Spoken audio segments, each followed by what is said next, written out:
Des machines incroyables. À Brest, des milliers de personnes se pressent chaque jour, sous la pluie et le vent, pour admirer les ultimes, ces Formule 1 de la mer, qui s'apprêtent à prendre le départ dimanche d'une course inédite autour du monde. C'est vraiment exceptionnel d'avoir la chance de voir ça, sourit Pascal Méret, cadre administratif de 60 ans, venu de Carantec, Finistère, pour admirer ces géants des mers de 32 mètres de long et 23 de large. Les yeux tournés vers le ciel, il observe le sommet d'un mât où un membre de l'équipe du skipper Éric Perron s'affaire à 35 mètres de haut. J'ai l'habitude de voir des bateaux mais pas de cette taille-là, dit-il, en confiant son admiration pour ces aventuriers qui doivent dompter ces machines incroyables. On a des gens qui vont se mettre en danger. C'est peut-être le grain de folie qu'on recherche dans ce monde si confortable, lâche ce passionné de voile. Hors norme. C'est hors norme, c'est juste extraordinaire, abonde Catherine Paillard, retraitée brestoise de 70 ans, venue avec ses 3 petits-enfants de 4, 6 et 7 ans. C'est une belle occasion de montrer les efforts, le courage, les valeurs humaines de la course au large, ajoute-t-elle.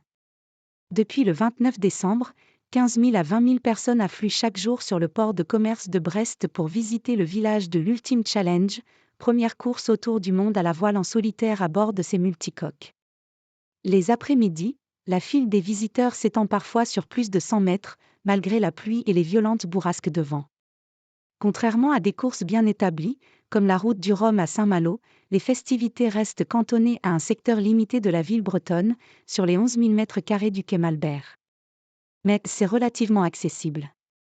On est plus près des bateaux et il y a moins de monde, apprécie Morgane Levoyer, conducteur de travaux de 44 ans venu de Saint-Malo avec ses 2 fils pour admirer les ultimes. Grand succès. C'est un grand succès pour une première édition, se félicite Joseph Bizard, directeur général d'Oc Sport Penduic, leader mondial de l'organisation de courses au large à l'initiative de cet Ultime Challenge. Concerts, conférences, jeux vidéo et écrans géants accueillent les visiteurs sous des halles de 3000 m² construits pour l'occasion. On a globalement depuis le départ 50% d'affluence en plus par rapport à ce qui était prévu. C'est un événement qui ralliera entre 150 000 et 200 000 personnes sur le village, poursuit-il. Le concept Tour du monde par les 3 caps, ça parle aux Brestois et aux Bretons. Il y a une appétence hyper forte pour la course au large, et là, on a les meilleurs marins, les plus gros bateaux du monde sur le format le plus iconique de la voile océanique. Personne n'est indifférent à ça, ajoute-t-il.